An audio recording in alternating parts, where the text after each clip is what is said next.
Alrighty. We're learning on page in the art scroll. It's going to be 75A5. Ayin Hey Amud Aleph. So we learned in the beginning, the Mishnah says about the punishment of burning. That the Mishnah has the interesting wording that a person who has relations with a woman and her daughter, and a bas kohen. So a bas kohen we'll get to, but a bas kohen is clear in the pasuk. The daughter of a kohen who has relations while engaged gets burned. Yeah, we learned that several months ago. Yes. Yeah, we had that. Yes. So now, on top of that, we have. Then the Mishnah says that we learn also, like in a medrash, we learn out additional relationships based on a mother and daughter, granddaughter, a granddaughter from a son, a granddaughter from a daughter. All the relations that are included in the verse that would give a punishment of burning in relationships. So the pasuk actually says, "Ish asher yikach es isha ves ima." If a person takes a woman and her mother, then it's a zima. It's an abomination. Ve'esh yisrafu, they should be burnt. Oisayhim ve'eshein, them, plural. Loitia zima v'toichenu, you shouldn't have zima, inappropriate relationships amongst you. And so clearly the punishment is burning. There's no warning here. We don't have a warning. We always need a hazara warning. So warning we don't have, but we have a punishment for a person who takes a woman and her mother. Now we don't know who the woman and the mother is. So we learned it last week. Because the problem is there's a machlokes next page between Rabbi Kiva and Rabbi Shmuel. Rabbi Shmuel says the word eshen, which is plural, because the problem is if it's a woman herself, the wife doesn't get burned. She didn't do anything wrong. She's in a legitimate marriage. It's the mother-in-law that's the problem. So if the mother-in-law willingly has relations with the son-in-law, so they both get burned. But why would the woman didn't do anything wrong? The wife, she's legally married, halachically married. So the word eshein, which means plural and it's female, is Rabbi Shmuel says it's a Greek way of saying the mother-in-law. And therefore that would be a daughter and her mother. The daughter would be the daughter and her daughter would be the wife, and the mother would be the mother-in-law. Rabbi Kiva says no, eshen is plural, and you can't talk about the wife because she didn't do anything wrong. So we're talking about the mother-in-law and her mother. So the wife's grandmother and your mother-in-law. So if you have relations with either of them, you get burnt, and that's what the pasuk is talking about. So let's just go quick. I'm going to read quickly from the Gemara. It doesn't say if you had relations with a woman that you married her daughter, which means that they're only talking about punishing the mother. The daughter didn't do anything wrong; she's legally married. If someone has relations with a woman and her daughter, both of them are forbidden. So what could it be forbidden? The wife isn't forbidden; she's permissibly married. Who are the two that are forbidden? Your mother-in-law and her mother. And then we add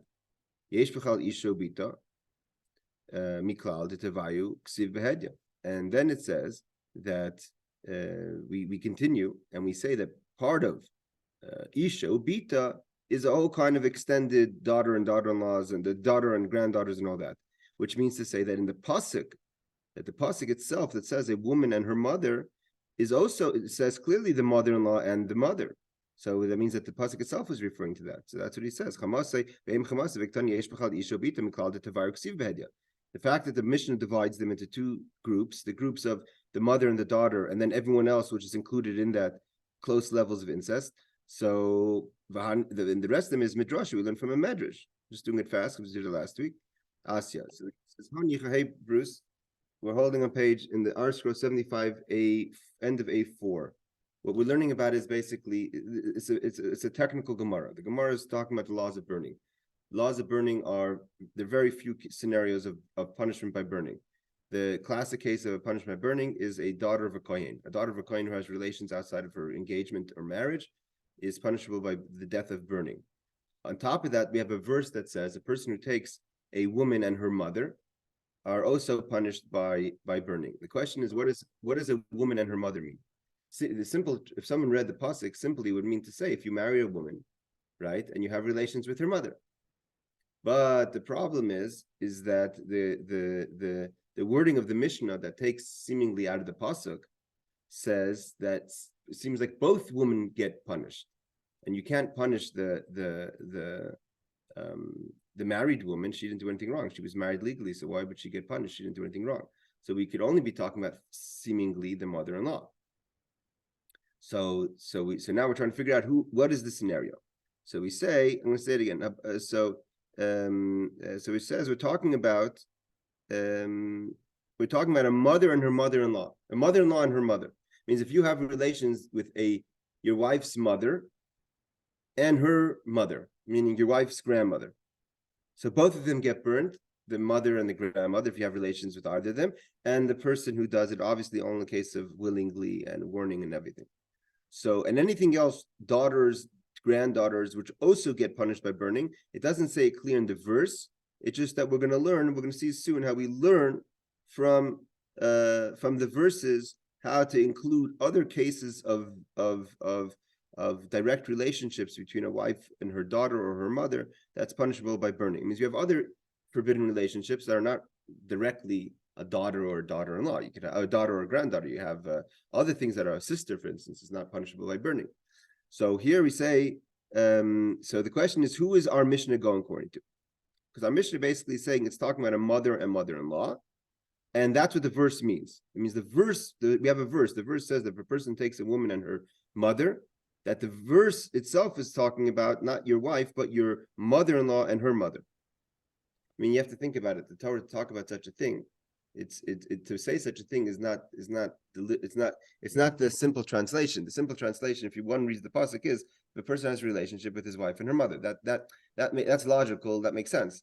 But we can't say that, because then it would mean to say that the wife is getting punished. She didn't do anything wrong. She's not a party who did anything wrong here. It's the mother-in-law who did something wrong, and the son-in-law and the husband.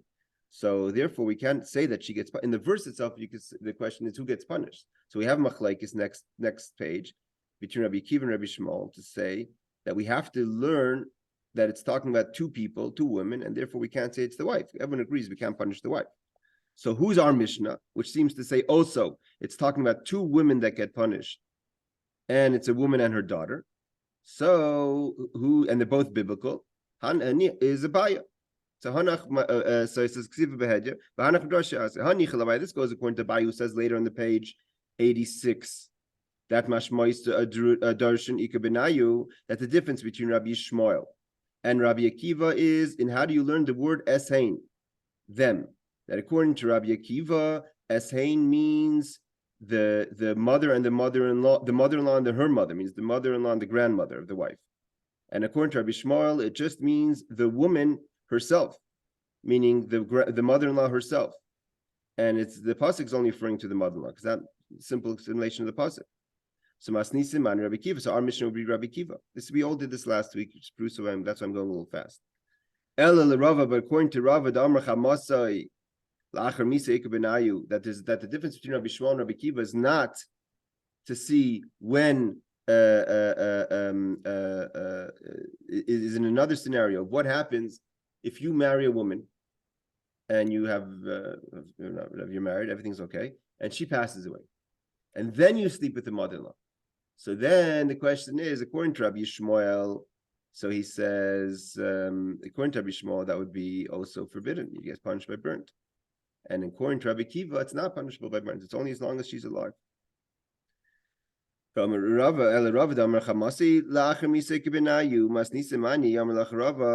Rava says our Mishnah Tani is a talk. We should learn a Mishnah about Isha Shinasa Bita, and therefore we're only talking about the mother-in-law that's forbidden, and that we're only talking about the mother-in-law that's forbidden, and therefore the Mishnah is talking about, and everything else is learnt from the mother-in-law. It means the grandmother is not what the Mishnah says. So the wording of the Mishnah about Isha Ubita means to say if you have a relationship with a woman who you're married to her daughter, so then you get punished. Both of you get punished by burning.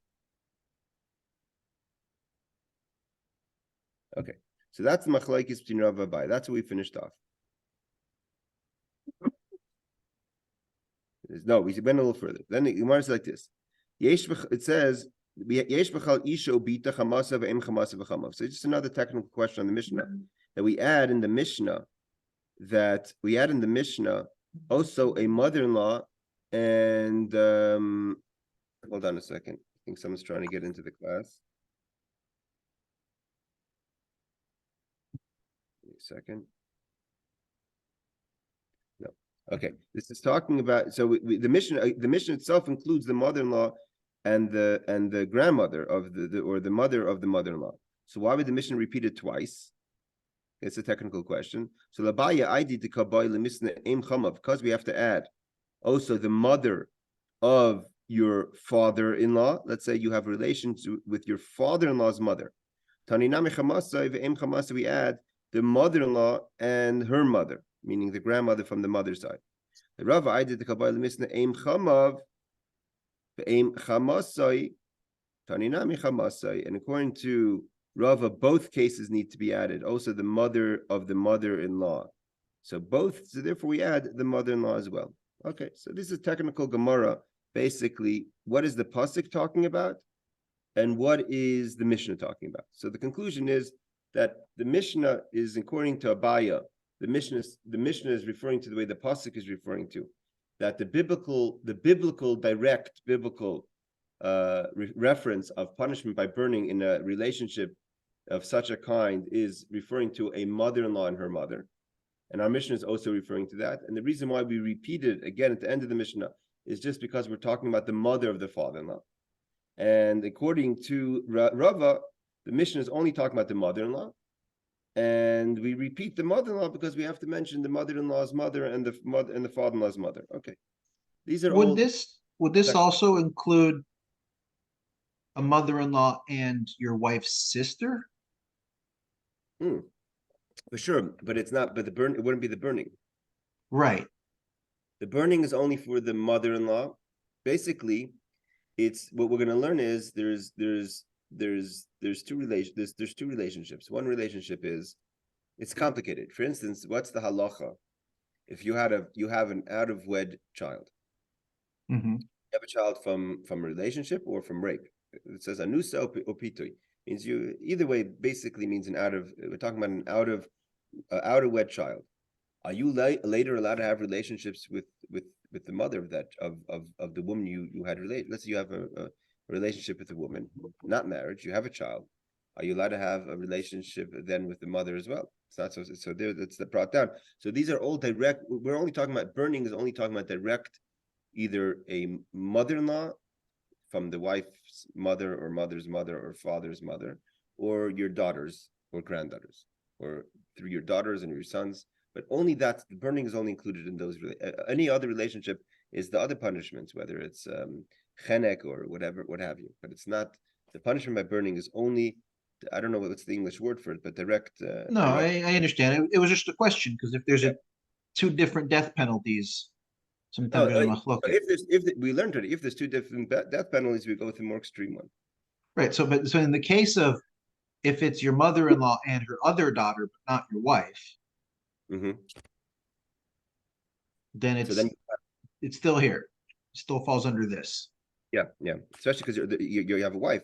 Your wife is married. Now, halachically, the difference is, according to Rabbi Shmuel, it's you get burnt even if you have relations with your mother-in-law after the passing of your wife. When it comes to sister, it's not like that. You're allowed to marry your wife's sister after marriage.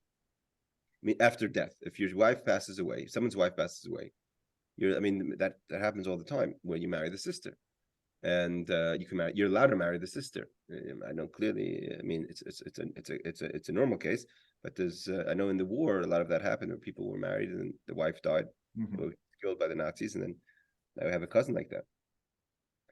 So the Gemara says like this. Now we're going to go into how do we know all the additional cases, because we only have one pasuk. One pasuk says a woman and her mother. That's it. We don't know anywhere else that we should include burning. So now we're going to go to ask, how do we know to include a daughter or a granddaughter, a mother-in-law, a mother-in-law's mother, all that? How do we include that? The Gemara says, "Mana hani mili." This is what we're holding. How do we know all this? To Tana Rabbanan we learned. Ish, this is the pasuk. Ish asher yikach isha. If a person takes a woman, ves ima and her mother, so now then you get burnt if you have relations with both of them. So we're not sure, what does this mean? Only ali isha v'ima. This only seems like a woman and her mother. That's forbidden to have relations with your wife's mother. Bas isha ubas bita. What about the daughter of your wife? Not necessarily your daughter. Daughter of your wife could be your wife comes into marriage with a daughter. Ubas Bita and her daughter. Ubas Bena and her granddaughter from her son. So either her son's daughter or her daughter's daughter. Minayin, how do we know that the punishment is burning? So they say like this. The pasuk says, Nemer kan zima, v'nemer lahalan zima. Ma'alahalan v'bita, u'bebas bita, u'bebas bena, afkan v'bita, u'bebas bita, bas bena. So what is the Gemara saying? The Gemara is saying, because we have two verses. I'm going to read the second verse. The first verse we read. The first verse is in Vayikra 20, verse 14. It says, if a man takes a woman and her mother, zimahi, be'eshish rafu, they should be burnt. Oise v'eshen, him and them. Loitia zima b'tochem, you shouldn't have zima relations. You shouldn't have illicit relations amongst you. I shouldn't see. Hold on a second. Hold on. Okay. The second verse is another verse in Vayikra 18 before chapter verse 17. Ervas isha ubita. So the relationship between a woman and her daughter, loisigala espaspina, espaspita, whether it's the daughter or the granddaughter from the son, the granddaughter from the daughter, loitikach legalas ervasa she'era hena zimahi. So it says again zimahi. So it says zima by all the wives' descendants, daughters through her son, through her daughter, her wife, the daughter, the granddaughter, all of them are forbidden, and it says clearly in the pasuk. And the pasuk uses the word zima, and the pasuk by burning of a mother and her daughter, it says zima. So we take the word zima, it's gezerah shava, and we say just like zima by the forbidden relationships of a woman and her daughter and granddaughters is forbidden. So too, when it says zima by burning, it means to include also a woman and her daughter, or daughters and granddaughters. Okay, so therefore we're using the two verses to compare, to combine them with the punishment. That the punishment means to include the entire length, meaning the mother, the wife, and her mother or grandmother. We learned in the Mishnah, it means her mother and her mother's mother, and also the wife and her daughter and her daughter's daughter or her son's daughter. All that is one group, and that group's punishment is to be punished by burning. Okay, so the Gemara says it says zima and it says zima twice, so therefore we include it. Now this is all part of the Tanu Rabbanan. Minayin to Brisa. How do we know lasis charm kinikevus? How do we know to make boys and girls equally? We'll see what that means in a second. So again, it says nemer zima v'nemer lahalan zima. It says both the case zima, the word zima, so therefore it means to include whatever male and female means, which the Gemara will explain in a second, to be part of the same group of punishment. Just like in the other verse, which we'll see what that means, is comparing male and female, so too here male and female together, meaning to say that all of them are included in the punishment of burning. Okay. Very rarely does Rashi itself not even explain what the Gemara means. Rashi says, look further, because you just have to be patient. It says, how do we know to do things that are below, like things above? We'll see what that means in a second. It says, just like in the verse that we're comparing to, the extension of below is like above, so too over here is the extension like below, like above. Okay. We don't know what this all means yet. We'll see what this means in a second. Okay. Now we're going to try to understand the Brisa. The Gemara says, Amar Mar, we learned before, how do we know to compare males and females together? So the Gemara says, what does this mean? If you want to say that, it means to say that bas bina, kibas bita, that your granddaughter from your son or her son is forbidden to you, just like the granddaughter from her daughter. That means that you have a woman who comes into marriage with a son and a daughter. The son and the daughter both have a daughter. So the woman has a granddaughter from both her son and her daughter. How do we know that it's punishable by burning, or it's forbidden relationship, both by the daughter of the son and the daughter of the daughter? So you say you can't say that's what the Mishnah means. Why? Because Bahadi Hadadi Ka'asin, it says it clearly in the verse. The verse says, Bas beno, bas bita. So you don't need the Gemara to tell us that. The Mishnah, the pasuk says that. The pasuk compares the granddaughter from the son and to the daughter from the son to the daughter of the daughter. So why would the Mishnah have to teach us that? So it's coming to teach us Ella aim chamav aim chamasai. It means the other way up, not the way down. That how do we know to forbid your father-in-law's mother? Maybe your father-in-law's mother is not punishable by burning. So how do we know that the aim chamav, the mother of your father-in-law, is just same punishment as the mother of your mother-in-law? So we say that we want to compare them, but the Gemara says you can't say that. That's what the Mishnah is talking about. Hashta aim chamasei loy kamelan. We don't know yet clearly that the mother of the mother-in-law is forbidden by burning, is punishable by burning. We have to learn it out according to the Machlekes Rabbi Shmuel and Rabbi Kiva. Aim chamav mihader Allah. We're going to compare already that we're comparing the mother of the father-in-law to the mother of the mother-in-law. We don't yet know that the mother of the mother-in-law herself is punishable by burning. Then we turn the page to 85 too. Elam Rabbiya, so Rabbiya says, Hachi, this is a difficult Gemara. You see on the side, there's a lot of long Rashis. Elam Rabbiya says, Hachi Kamer, this is what it means to say. Minayin laseis she'er haba mimenu, ki she'er haba mimenna. How do we know to forbid relationships that come from him to relationships that come from her? What does this mean? So let's see Rashi. Rashi says like this. It's a hard Rashi, but we'll learn the Rashi. Hai zecharim v'nekevus. When it says men, that the females are like males, we're not talking about descendants, grandsons or sons or granddaughters. We're talking about the husband and wife themselves. Allah al ishtu. We're talking about the man and his wife. Kamar. V'hachi kamar. This is what the Gemara is at. This is what the Bryce is asking. Minayin laseis she'er haba mimenu. How do we know to forbid relationships that come from him? The Hainu, what would that be? Bitoi, his daughter, Ubas Benoi, and his son's daughter, Ubas Bitoi, and his daughter's daughter. But in what scenario would you have a son and a daughter that's not your wife's child? So either you would, it means not someone that you married's child. We can't be talking about that your wife passed away, because at the point of birth, it was your wife's child. So how do you have a woman? How do you have a child with a woman that's not your wife? So obviously, in the case where the woman is not your wife, means he says, what would be the case? These would be children.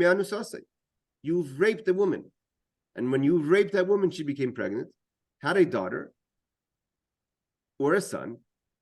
And how do we know that the child of that rape and her child or his child is forbidden to the man who raped? So Aidei mianusase, from the rape. The lav b'chlal isho bita. This is not a woman and her daughter. The crow that our pasuk says. The hasan be ishtei de kedushim, because they were talking about a woman who has marriage. The dashin and labivamis, we say mikra. So how do we know that you're not allowed to have relations with children from a rape or from an out of? The same thing would apply to out of marriage relationship. The Rabbi Rami Ksiv Ervas Bas Pincha says, the daughter of your son Abais Pitcha, Ha Bas Bina, Bas Pita, Shla Yalda Mimcha. So how do we know that a daughter or a granddaughter that's not from you, meaning that your wife comes into the marriage with her own children? Whether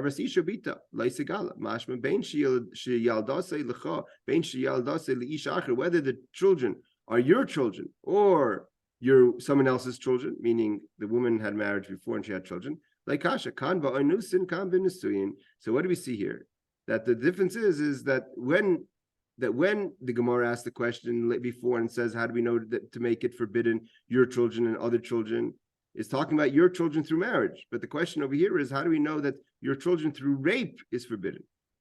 So it's if a child through anusascha, through rape, or mefuta, or by out of marriage relation, mefuta means an agreed relationship, but not through marriage. So here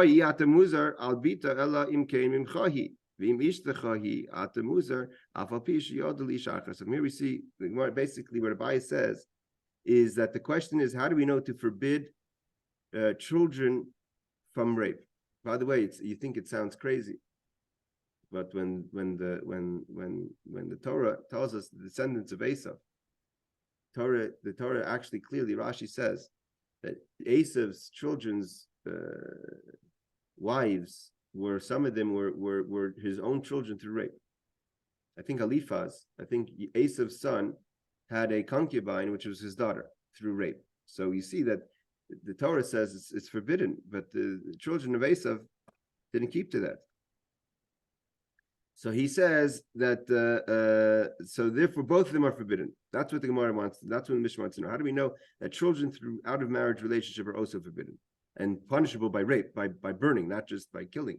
We know clearly that you're not allowed to have relations with them, but how do we know that you're not allowed, that it's punishment by burning? So so